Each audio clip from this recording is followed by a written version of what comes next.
Hey everyone, it's 6:05 in the evening on a Friday here. And so far the market is within 19 points. The Dow is within 19 points of what I've been calling for. Um, I have to look at the charting. I've got the spreadsheet done. I need to look at the charting. I've been sharing with you the trades that I've been making and how this market is moving along and short, but that the total move down is short.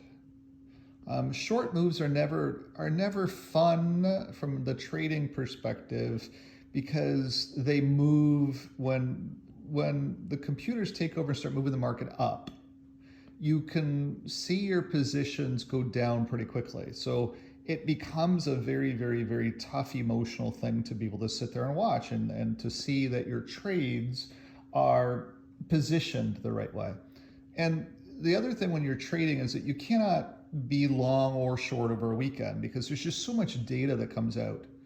And since we're at that 28,696 that I've been calling for, the data in the spreadsheet is showing that we could be leveling off here. The other thing at the end of this month was we're moving into the month of October, and typically October sucks from a stock market perspective, by the way. Um, and and the data sets are not any good at all out on the globe. I believe a lot of people who believe that their pension funds are going to be there to be able to pay for them to retire are going to be broadsided because I believe that a lot of pension funds are going to be belly up by the time this is all over. And I believe that people are going to have to work the rest of their life. I believe that retirement is no longer an option for many, many, many people unless you get a great big inheritance from somebody. And or unless you learn how to trade, because if you're trading and you're making $315 a day or more, then you're quite capable of being able to go and retire. And so you've been able to replace your income. But if you do something that you love, you never have to retire. That's what I do for a living. I'm out making money. I'm creating income in a lot of different ways. It's not a whole heck of a lot of income sometimes, but when I sell a house and I get that commission check, that's a pretty good sized commission check. And it's going to get tougher and tougher and tougher to sell a house, but I'm positioning the business. I'm reinvesting in the business. I'm reinvesting in that asset, that producing asset, which is a business. A profitable business is a producing asset. So at the end of the day, what I wanted to point out to you is a completely different topic. I'm going to talk as a financial advisor here.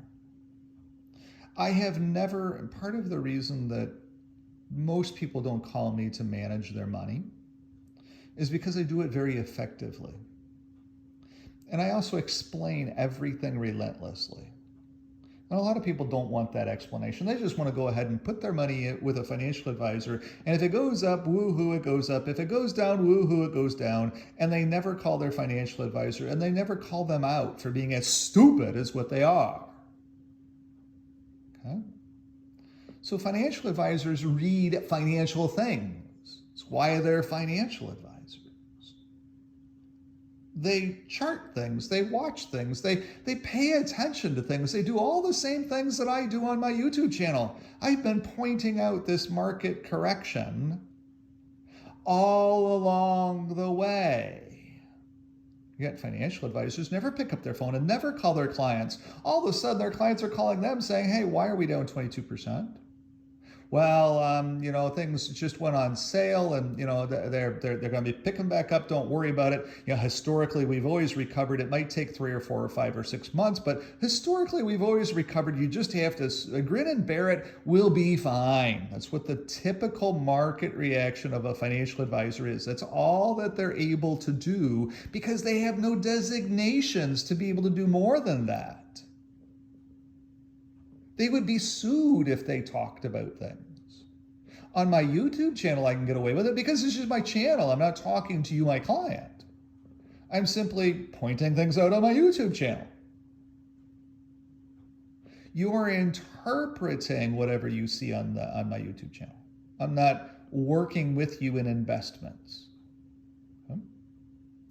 So throughout all of this route, over and over and over and over and over again, I've been calling every stage of this spot on correct.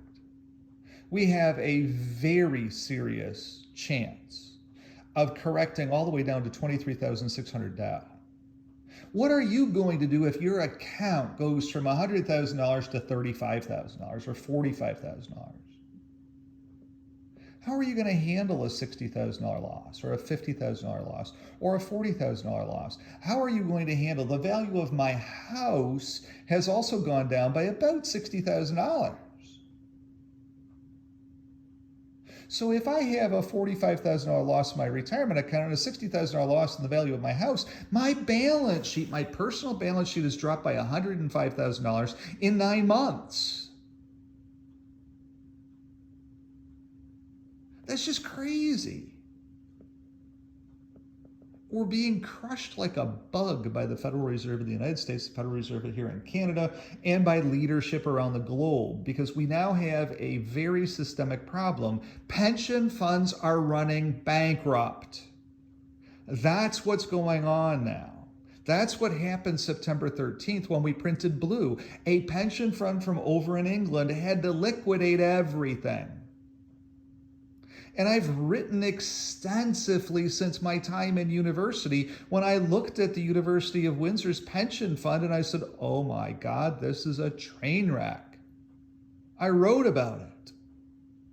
I've talked about it relentlessly because the government policy here in Canada is that last year, if your pension fund was up and you're actually overfunded by $5,000, the value of your pension fund is $1 billion, and your liabilities are only $1 billion, then that year you do not have to make a contribution to your pension fund. So you're free to take any of the monies and not have, so the company that underlies the pension fund does not have to add any money to their pension fund.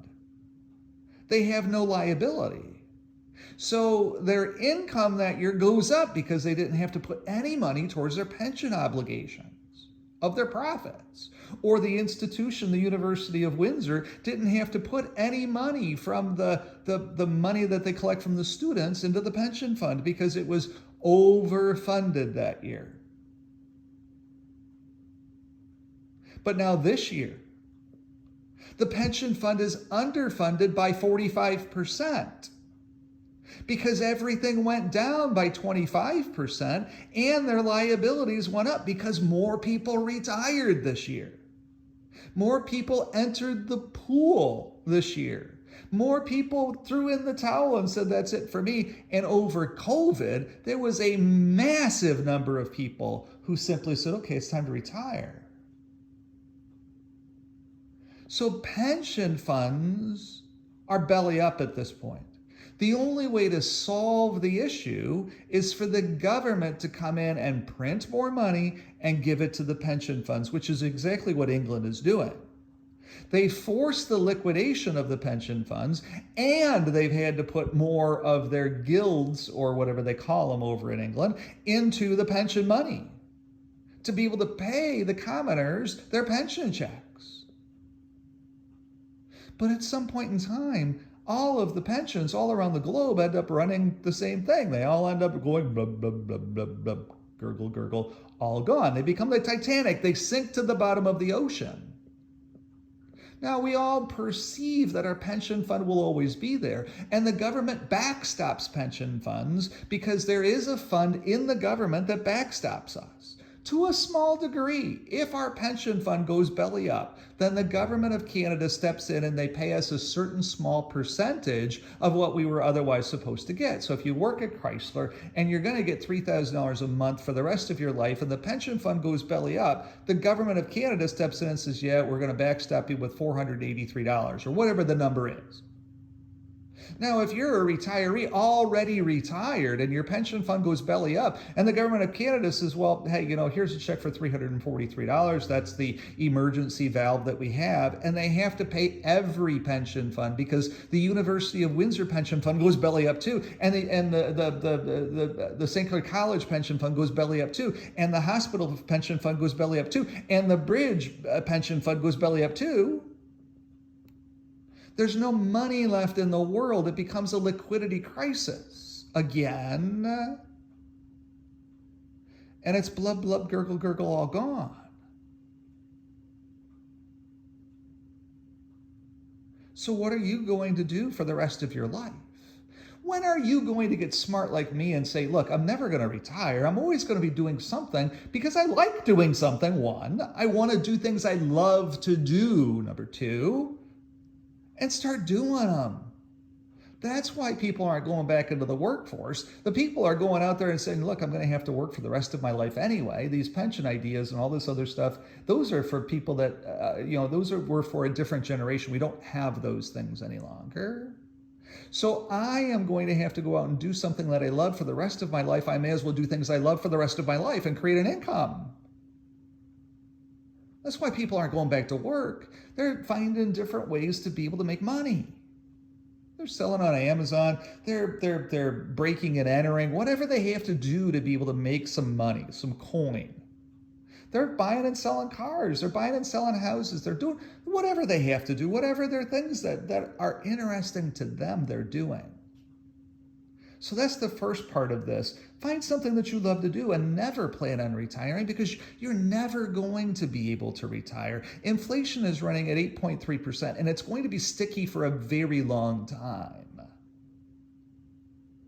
So even if you had $35,000 in your pension fund, $36,000 a year, $3,000 a month, that's like $2,000 now. Can you get by on $500 a week in your retirement account? Is that the type of retirement that you want? Gee, Brian, I'm going to retire. I'm going to make $500 a week. Your groceries alone are $240 a week. Well, at least ours are groceries and spending money. That's not a retirement any longer. That means you're going to be working. So the second part of that is do what you love to do. Find different things that you like and start doing them. Find 2 jobs. That's what most Americans are doing. Everybody says, oh, the jobs, everybody's working. All the jobs are getting filled. Well, yeah, because they're taking 2 and 3 jobs because they recognize that they're never going to be able to retire. So they may as well find some different things to do. That way, if they lose one job, that's okay because they've got 2 more already. Then they just have to go out and find another replacement. It's no big deal. They've insulated themselves from the concept that they could be cut from their employer at any point in time. That's what we need to all be doing. Do something you love. So then the other part of this is that in the financial services business, they talk about the concept of balanced investing, that you should be 60% equities and 40% bonds until you get older, and then you should lower your equity exposure to bonds. Okay, great, that's fine. But that's actually a fallacy too, because what we've seen this year is the bond market, which is 10 times the size of the stock market, the bond market has crashed. It's one of the other things going on. Interest rates have soared exponentially. Mortgage rates are now 6%. They used to be 1.5 a year ago. They've doubled in a year. In the United States, I don't know exactly what they've done. They've gone up very, very substantially here in Canada too. It's unheard of for your mortgage rate to double in a year. It's unheard of. Completely unheard of. That's a bond market crash is what that is. So if you're 40% bonds and you're 60% stocks and both are crashing at the same time, what happens to your retirement account? What happens to your pension fund? They both go down exponentially. That's what's going on. That's what's happening out here to everybody right now. That's why I'm so freaking scared. Literally, I am scared to death for everybody. I'm not necessarily that scared to death for me because I have multiple jobs and I'm doing okay. And I will always do okay. We don't have any debt. I got out of debt when things were good. And now that things are turning absolutely terrible, train wreck crash, 2023 and 2024 are going to be blood in the streets bad.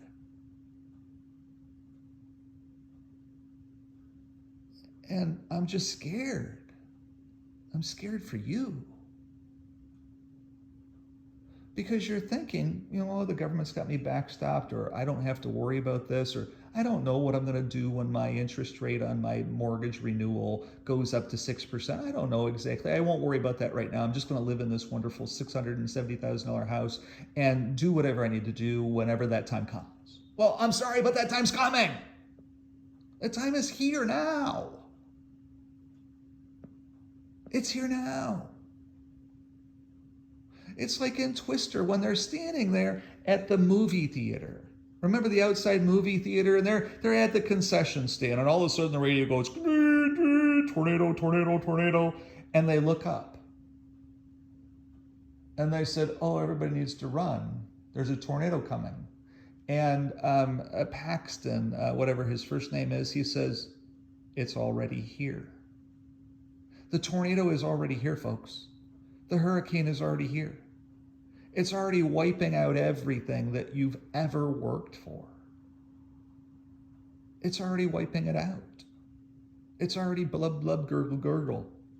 We've already hit the iceberg. We're taking on water very, very fast. And we're going to, because there's no leadership, there's no captain at the helm who understands any of this, we will end up going down to the bottom of the ocean. And because we've been pushing this down the road for so long, the 2008 financial crisis, because we've been pushing this down the road and keeping everybody drinking the Kool-Aid for so long, well, I'm sorry, but the Kool-Aid's now all gone. There's nothing left to drink. Literally, there's no fresh water left on the planet, and literally, there's nothing to eat because there's no rice left on the planet. Literally. It's all a mirage. Propagated by central government programming around the globe, basically. How long can governments keep it up? That's what we're trying to figure out right now. That's what governments are trying to figure out right now, too. So the second fallacy is that you're supposed to be 60% stocks and 40% bonds. That's not true. That's part of the reason that nobody ever wanted me to be a financial advisor. They said, Brian, oh, hell no, you shouldn't help people with money. My boss, Nick, I'm not going to mention his last name, but he's like, oh, Brian, there's only so much you can tell people. And I'm like, Nick, but can I help them by saying, hey, there's times to be in the market and times to be out of the market? Well, kind of, yes, but then you kind of need an analyst designation because you're trying to point out, what do you do if you, if you say to somebody, hey, we should get you out of the market, and then all of a sudden the market's up 700 points. When do you get them back in? Okay, that's a good point, Nick. When do you get back in? I hadn't really thought about it that way.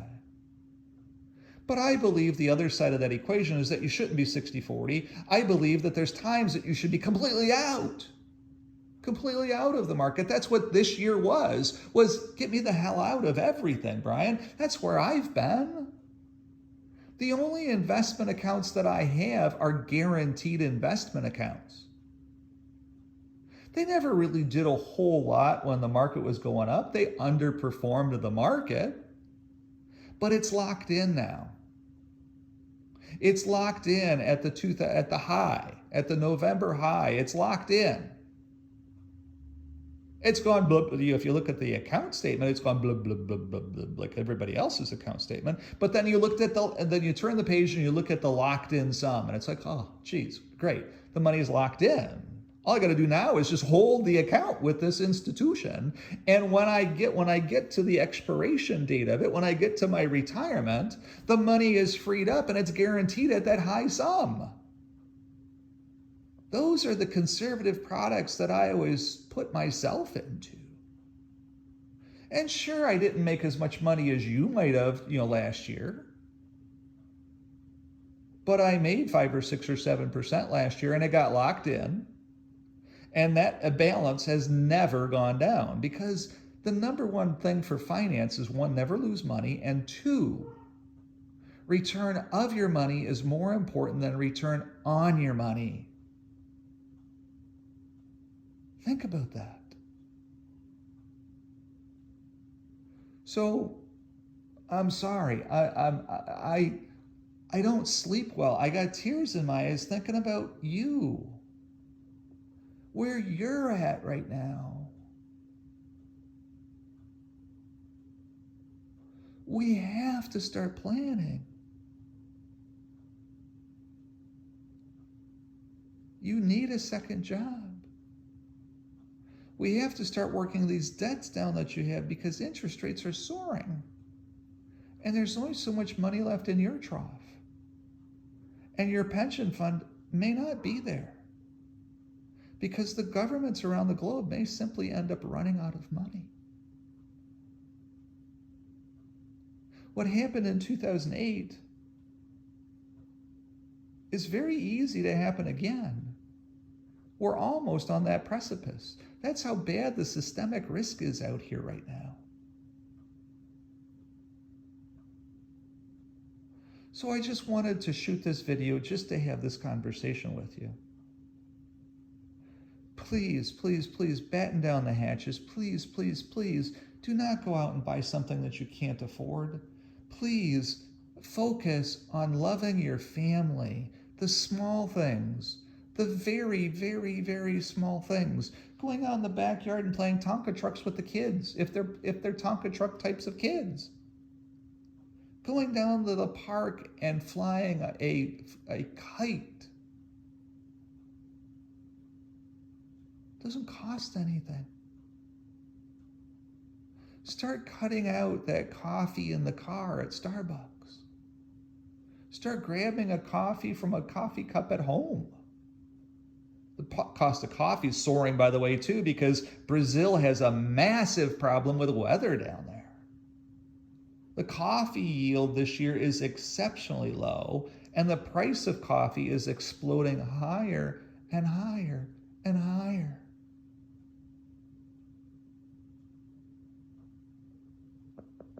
Start. It starts today. It has to start now. Start ad matching at Walmart. Start getting the flyers and going through the flyers and building your grocery list and saying, hey, I'm going to have to go to Walmart because they will ad match the flyers and I'll be able to save $20 or $5 or $35 or $45 a week in my grocery bill. And if I save $40 a week by 4 weeks, that's $160 a month I'll be able to put extra on debt. And instead, I'm not giving it to the grocery store. The NDP here in Canada sit there and say, we're going to go and we're going to investigate the grocery stores because as food costs are going up, they shouldn't be making any profits. Okay, they're not making any profits. Their costs are soaring. Their margins are as tight as ever. Their cost of fuel in their semi-trucks is going to be soaring. Because the government, if you haven't noticed in the last week, the government has stopped backstopping oil. The cost at the pump went from $1.35 a liter to $1.55 a liter in a week because the government said, okay, we're done. But the other thing that happened is that the one refinery on the globe, well, there's a couple of them, but one of the biggest refineries on the globe that takes all of the Canadian oil and refines it and puts it back to our pumps here in Windsor went and blew up. It's in Toledo, Ohio. The refinery went boom.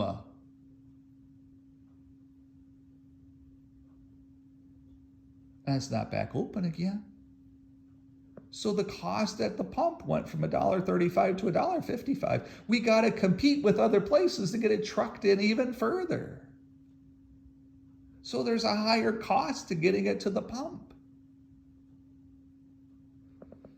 So all of these things are just massive complications to a bigger problem, which is that pension funds are going blub, blub, blub, blub, blub. And governments are going to have to figure out which pension funds are we backstopping, which pension funds are we letting go belly up. And that's a massive problem coming at us. Just as because interest rates are soaring, there's a massive problem with houses coming up as well too.